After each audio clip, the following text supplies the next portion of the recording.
j'espère que vous allez bien. Moi, ça va. Il est, je pense, 2h30 du matin. J'étais au lit à 10h et je suis réveillé à minuit et demi. Voilà, j'ai fait ma nuit, 2h30. Habituel. C'est habituel. Alors, je vous l'avais promis hier. Souvenez-vous-en, je voulais vous parler de mes romans. Je comprends que si ça ne vous intéresse pas, c'est tout à fait normal, mais il faut que j'en parle de temps en temps, parce que je ne fais pas que des chansons, j'écris aussi des romans. Alors pour toutes les personnes qui m'ont demandé comment faire pour se procurer un de mes livres, c'est très simple, voilà. Vous avez il y a deux façons. Soit vous allez sur n'importe quel Amazon, Amazon.fr, Amazon.canada, Amazon Italie, Amazon Allemagne. Mes livres, ils y sont tous. Mais surtout, n'achetez pas sur Amazon.be, car en Belgique, il y a des petits malins. Et oui, il y a des petits malins en Belgique. Qu'est-ce qu'ils font? Ils achètent sur Amazon France mes romans à 18 € et certains les revendent à 54 €. Donc, c'est pas très juste. Il y a des gens qui se sont fait avoir. J'ai écrit jusqu'à maintenant 12 romans et un cahier de vie. Le cahier de vie, le but, c'est une centaine de textes. C'est d'en lire un chaque jour et d'y réfléchir, d'en discuter avec, avec ses membres de la famille, des collègues, voir ce que ça implique, ce que ça provoque chez chacun de vous. Alors, les romans, voilà, j'ai commencé en 2020 avec une trilogie qui s'appelle Sois heureux, Armand, où on va découvrir la vie d'un grand-père, Richard, qui a 62 ans, et qui va s'occuper de sa petite fille de 14 ans parce qu'elle n'a plus que lui au monde, et lui, il n'a plus qu'elle au monde. Voilà, donc l'un va aider l'autre. Ça, c'est pour la trilogie. Dans la liseuse, c'est Gwenaëlle, qui est libraire, une fanade, une mordue de la lecture. Elle enlève la poussière tous les jours, elle change de parfum selon les saisons, et elle va faire la rencontre sur Facebook d'un homme. Il est belge. Elle se demande ce qu'il lui veut. Il est plus jeune qu'elle, quinzaine d'années plus jeune qu'elle. Qu'est-ce qui se passe? Est-ce que ça va créer un coup de foudre? À vous de le découvrir. Et ça s'appelle La Liseuse. Mon cinquième roman s'appelle Le 9e cas. Ça se passe dans un milieu psychiatrique, mais ce n'est pas de la psychiatrie pure. Non, c'est plutôt des réunions. Il y a 8 patients qui viennent s'asseoir en cercle, comme vous voyez, c'est dans les films. Donc, il y en a 8. Il y a 2 médecins psychiatres, une psychologue et un psychiatre en chef. Voilà. Et on va découvrir au fil des 8 cas. Et le titre du livre, c'est le 9e cas, parce qu'il y a un 9e cas. Et le but de tout le livre, c'est de trouver qui est ce 9e cas. Voilà. C'est à vous de vous mettre en quête du 9e cas. Ensuite, j'ai écrit le cahier de vie, donc que je vous ai dit, chacun des textes, etc., etc. Ça s'appelle un cahier de vie où un jour, virgule, un mot, virgule, une phrase, virgule, pour toujours. Ensuite, j'ai écrit J'ai rendez-vous avec la vie. Là, on se retrouve à Etretat, sur les hauteurs d'Etretat, et dans un centre de repos. Et là, on va partir à la rencontre de 4 personnages, deux hommes, 2 femmes, qui vont se découvrir l'un à l'autre. Chacun a des failles, chacun a des forces en lui, mais surtout, nous sommes tous logés à la même enseigne. Nous avons nos propres problèmes. Voilà, ça c'est J'ai rendez-vous avec la vie. Ensuite, j'ai écrit L'amour est plus fort que tout. C'est l'amour d'un père pour sa fille, qu'il adore, et pour qui, mais malheureusement, le papa, c'est pas un homme très très droit. Il a toujours voulu orphelin de naissance.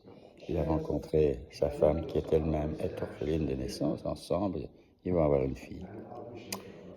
Voilà, je vous en dis pas plus. À vous de le découvrir. L'amour est plus fort que tout. Après, qu'est-ce que j'ai écrit? Après l'amour, j'ai écrit Souvenir d'un temps d'été. Ça se passe en France, dans les gorges du Verdon. C'est Catherine Zola. Ce n'est pas la femme de Émile Zola, mais non, elle était institutrice. Elle a passé les 70 ans et Malheureusement, le médecin lui annonce une mauvaise nouvelle.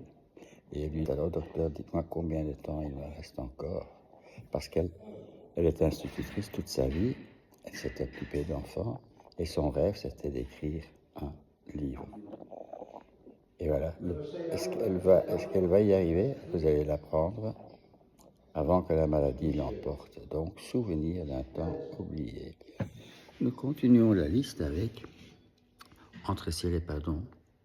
C'est l'histoire d'un homme belge qui habite à Liège, qui a tout pour être heureux, mais qui a tout détruit. Et il s'avère qu'il a une maladie, et donc voilà, il décide d'aller à Lourdes pour faire le point, pour se faire pardonner toutes les erreurs qu'il a commises durant son existence. Ce n'est pas un livre religieux, je préfère le lire tout de suite. Ensuite, après Entre ciel et pardon, j'ai écrit L'homme que je n'étais pas. C'est un jeune cadre, banquier, la trentaine, qui sa vie part à la dérive et à la mort de sa maman, il dégringole, alcool, etc. Un petit peu de cannabis, cocaïne.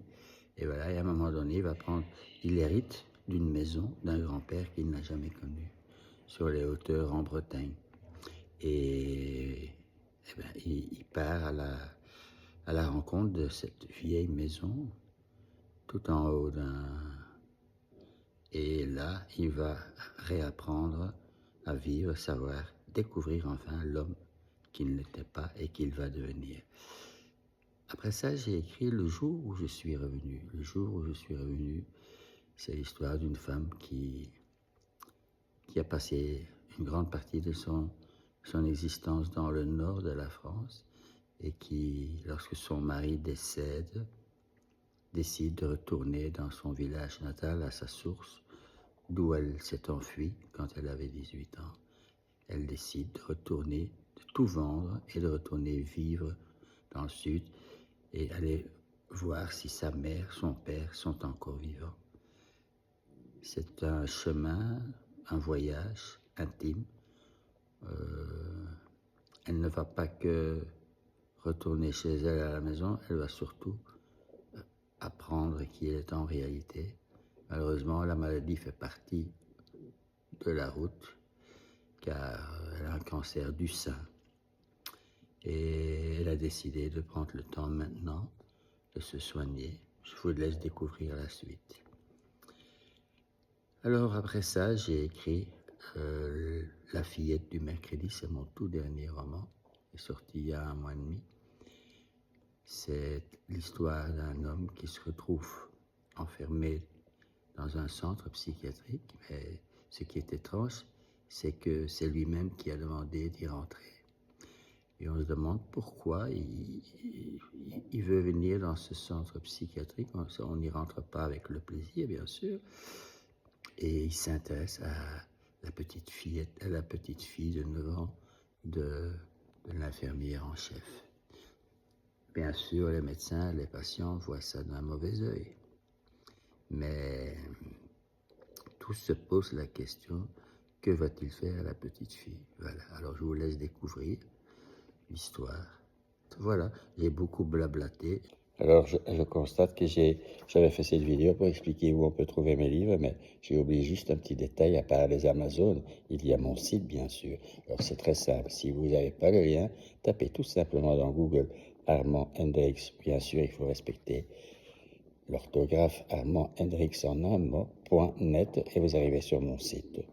Voilà, et il y a les moyens de paiement, moyen de me les commander. Vous pouvez m'envoyer un mail. Le mail est indiqué sur le site. Ou vous pouvez tout simplement via Messenger par Facebook me faire votre demande et me dire de quel titre vous voulez acheter. On s'arrange pour le paiement. Pour l'expédition, en général, ça dure ça dépend de la Belgique, entre 3 et 7 jours pour la France maximum. Voilà. Allez, c'est tout maintenant, je m'en vais. Au revoir. À bientôt, merci. Ah, n'oubliez pas la chanson du jour. Qui es-tu, toi? Voilà, je vous propose d'aller la voir. Peut-être qu'elle vous plaira. Voilà, donc je termine cette petite vidéo car j'avais oublié de vous dire aussi que ne vous fiez pas aux commentaires sur Amazon. J'ai beaucoup plus de ventes que ça. Et là, c'est que j'ai énormément de personnes qui rencontrent des problèmes pour mettre des commentaires qui sont rejetés, qui sont pas, ça, c'est pas toujours facile et tout le monde n'a pas envie de republier trois, quatre fois le même commentaire. Donc voilà, c'est tout ce que j'avais à vous dire. Il est actuellement 3h13 quand je termine cette vidéo. Je vais la publier à l'instant. Je vous souhaite un beau dimanche. À bientôt. Au revoir.